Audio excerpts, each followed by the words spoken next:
প্রভুর কৃপা হলো পরীক্ষার বিষয় না, প্রভুর কৃপা হলো প্রতীক্ষার বিষয়, সমীক্ষার বিষয়। তা শ্রীমদ্ ভাগবতী প্রসঙ্গ আসে, যখন শ্রীকৃষ্ণের লীলা হয়, সখাদের ঝুটা শ্রীকৃষ্ণ খায় বাললীলায়, তখন ব্রহ্মাজি প্রভুর এই নরলীলা দেখে ব্যাকুল হয়ে যায়, মনে করে এ কেরম ভগবান, হ্যাঁ, যে সবার ঝুটা খাচ্ছে, এ তো ভগবান হতে পারে না, আমি পরীক্ষা নেব কি এ ভগবান কি না। আর মনে রাখবেন, ভগবান যখন নরলীলা করে সেই সময় ওই নরলীলাকে দেখে বড় বড় দেবতারা ওই তার বিচিত্র লীলা দেখে মোহিত হয়ে যায়। তা যখন দেবতা চার মাথাওয়ালা চতুরানন চক্করে পড়ে যায়, তা এক মাথাওয়ালা কি বুঝতে পারবে? রাম চরিত্র পরম পবিত্র, কিন্তু কৃষ্ণ চরিত্র মহাবিচিত্র। রামজিরই চরিত্র আমরা বুঝতে পারি না, তাহলে যে টেড়া, যে সব দিক থেকেই বেকা, তার চরিত্র কি বুঝতে পারবে? রামজি কিন্তু সব মামলায় একদম সিধা, রামজির কিন্তু নামও সিধা, রাম খুব আরামসে কেউ भी নিতে পারে।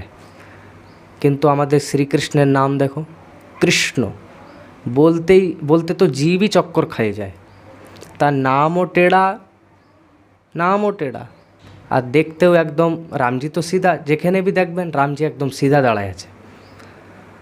আর এনাকে কোনো সময় আপনারা সিধা দেখতেই পারবেন না, চরণ বেঁকা, কোমর বেঁকা, গর্দন বেঁকা, চিতবন বেঁকা, মুকুটও টেढ़ा, হ্যাঁ, মানে একদম জিলেবির মতন বেঁকা বেঁকা থাকে সব সময়। তো নাম থেকেও টেढ़ा, দেখতেও বেঁকা, বলতেও বেঁকা, লীলাও সব বেঁকা। এই জন্য কৃষ্ণ চরিত্রকে বোঝা অনেক মুশকিল।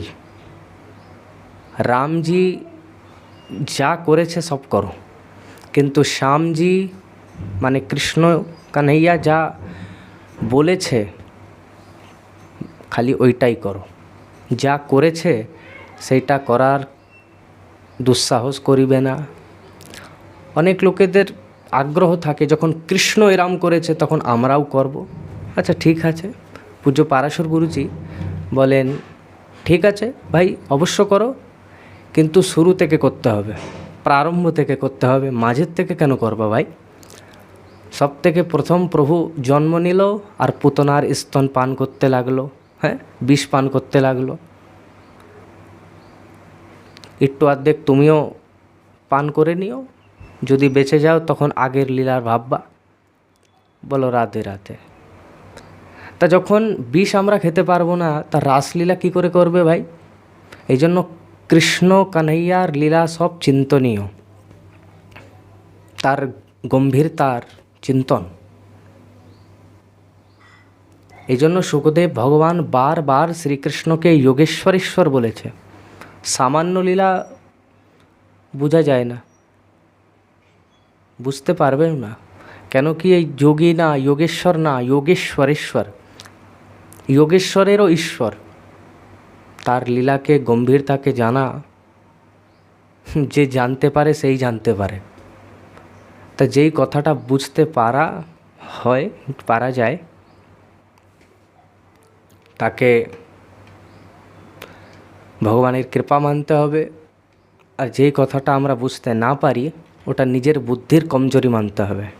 ভগবানের চরিত্রে আঙুল উঠানো ঠিক না, কিন্তু আমরা বুদ্ধির কমজোরি ভগবানের উপরেই থুপে দিই। ভগবান এমন কেন করলো? হ্যাঁ, রামজি কিন্তু একদম পুরনো প্রকার নরলীলা করেছে। নরলীলায় রামজি খুব কেঁদেছেও। সীতাজির বিয়োগে কি দাহাড় মেরে মেরে কেঁদেছে প্রভু। সর্বশক্তিমান হয়েও রামজি কেঁদেছে নরলীলায়। আর যখন কাঁদছিল প্রভু রামজি, ওই রামজিকে দেখে মহাদেব প্রণাম করছে আর বলছে জয় হো সচ্চিদানন্দ প্রভু, তোমার জয় হোক। जय सच्चिदानंद जग पावन, अस कही चले मनो जन सावन। ভোলে বাবা প্রণাম করছে রামজিকে, আর রামজি কাঁদছে।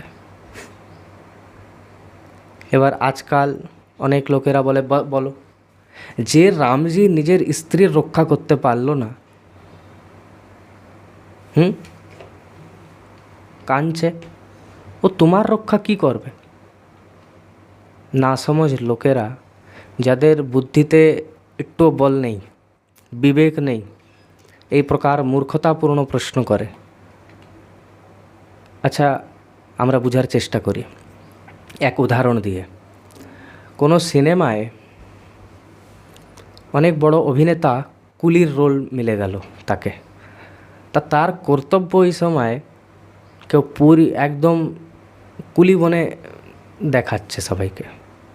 কুলি বনে দেখায় কি না, দুনিয়ার বোঝও মাথায় উঠায়, কুলি বনা ঘোরে।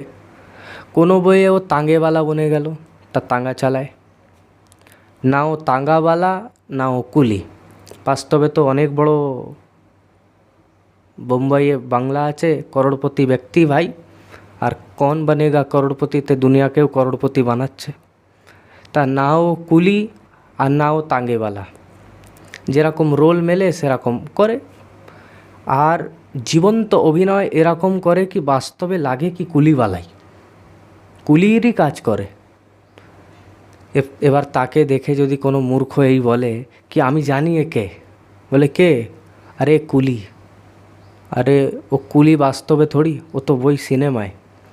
সেই প্রকার ভগবান তো সর্বশক্তিমান, সর্বজ্ঞ, কিন্তু যখন নরলীলা করে তখন কান্দেও। হ্যাঁ, কত কাঁদলো জানকীজিকে খুঁজতে। আরে আজকালের লোকেদের কথা তো ছেড়ে দেওয়া হোক, সেই সময় মাতা সতীর মতন শক্তি বিমোহিত হয়ে গেল। ভোলে বাবা যখন প্রণাম করছে, তা সতীজি বলছে, আপনি দেবাদিদেব মহাদেব হয়ে আর এই রাজকুমারকে প্রণাম করছেন যে কাঁদছে, যে নিজের স্ত্রীরও জানে না যে তার স্ত্রী কোথায়। যদি ইনি ঈশ্বর হতো, যদি সর্বজ্ঞ হতো, তো কেন জিজ্ঞাসা করতো কি তুম দেখি সীতা মৃগ নয়নি? কেন জিজ্ঞাসা করতো? যদি সর্বশক্তিমান ইনি হতেন, তা কার শক্তি যে ইনার স্ত্রীকে উঠায় নিয়ে চলে যেত? না ইনি সৎ, না ইনি চিত, না ইনি আনন্দ। যদি আনন্দ হতো তাহলে কান্ত কেন? চিত মানে হয় জ্ঞান। যদি জ্ঞান সর্বজ্ঞ হতো, জ্ঞানী হতো, তাহলে কেন জিজ্ঞাসা করতো, কেন খুঁজতো? আর জ্ঞান সর্বজ্ঞ হতো তো কেন জিজ্ঞাসা করতো? সৎ মানে সচ্চিদানন্দ, সৎ মানে শাশ্বত। কিন্তু ইনি যদি সৎ হবেন, তাহলে অসৎ মৃগের পিছনে কেন দৌড়ালেন? কিন্তু ইনি তো সোনার মৃগের পিছনে দৌড়াচ্ছিলেন। তখন ভোলে বাবা বলল কি এটা নাটক চলছে। সতীজি বলল, না আমি মানতে পারি না, দেখো কি করে কাঁদছে প্রভু, এটা নাটক হতে পারে না। ভোলে বাবা বলছে, जो तुम्हारे मन अति संदेह हो तो कीन जाई परीक्षा ले हो। আমার কথায় যদি বিশ্বাস হচ্ছে না, তাহলে যাও গিয়ে পরীক্ষা নিয়ে দেখে নাও। সতীজি মানলো না, পরীক্ষা নেওয়ার জন্য পৌঁছে গেল। আর সীতা মা বনে বসে গেল রাস্তায়।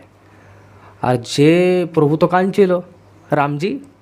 আর যখনই জানকীজির রূপে, সীতাজির রূপে সতীজিকে দেখলো, তা 1 মিনিটের মধ্যে সব কান্নাকাটি বন্ধ করে হাসতে হাসতে বলছে, মাতাজি প্রণাম, বলো আমার ভোলে বাবা কোথায়? ভোলে বাবাকে ছেড়ে কোথায় একলা একলা ঘুরে বেড়াচ্ছ?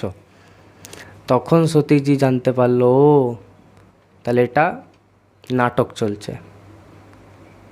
তখন ঘবড়ায় গেল বেচারি সতী। আর যখনই ঘবড়ায় গেল, লজ্জিত হয়ে দৌড়ালো। তো ভগবান নিজের সর্বজ্ঞতার পরিচয় দিচ্ছে আর বলছে, সতীজিকে দেখাই দিল। সতীজি যেখানেই দেখে ওখানেই সীতারাম দাঁড়ায় দিচ্ছে, ওখানেই সীতারাম দেখছে। সম্পূর্ণ ব্রহ্মাণ্ডে চারিদিকে সীতারাম সীতারাম দর্শন করছে। সতীজির নেত্র বন্ধ করে বসেছে প্রভুর, কি আমি তোমার ভগবত্তা জেনে গেলাম। তো যখন সেই সময়ে সতী যেরাম শক্তি বিমোহিত হতে পারে, তা আজকালের অল্পজ্ঞ স্ত্রী মোহিত হয়ে যায়। আনাড়ি ব্যক্তি যদি কোনো প্রকারের টিকা টিপ্পণী করতে লাগে, তা এতে কোনো আশ্চর্যের কথা না। কিন্তু আমাদের মনে রাখতে হবে, সৎসঙ্গ যদি আমরা করব তাহলে এই লীলার রহস্য আমরা বুঝতে পারবো। নাই তো বিধর্মীরা আমাদেরকে এই সব কথাতেই উলঝায় আমাদেরই ধর্মের প্রতি অনাস্থা জাগৃতি করে দেবে। এক তারা যারা নিজের ধর্মের প্রতি তো নিষ্ঠা রাখেই, আর আমাদের ধর্মের বিষয়ে অনেক কিছু জানে, আর এক আমরা যারা নিজের ধর্মের বিষয়ে তো কিছু জানিও না, তাহলে তাদের বিষয়ে জানবই কি। এই জন্য বিনু সৎসঙ্গ বিবেক না হই, যতক্ষণ আমরা সৎসঙ্গ করব না ততক্ষণ ধর্মের মর্ম আমরা জানব না, বিবেকের জাগৃতি হবে না। বলিয়ে সচ্চিদানন্দ ভগবান কি।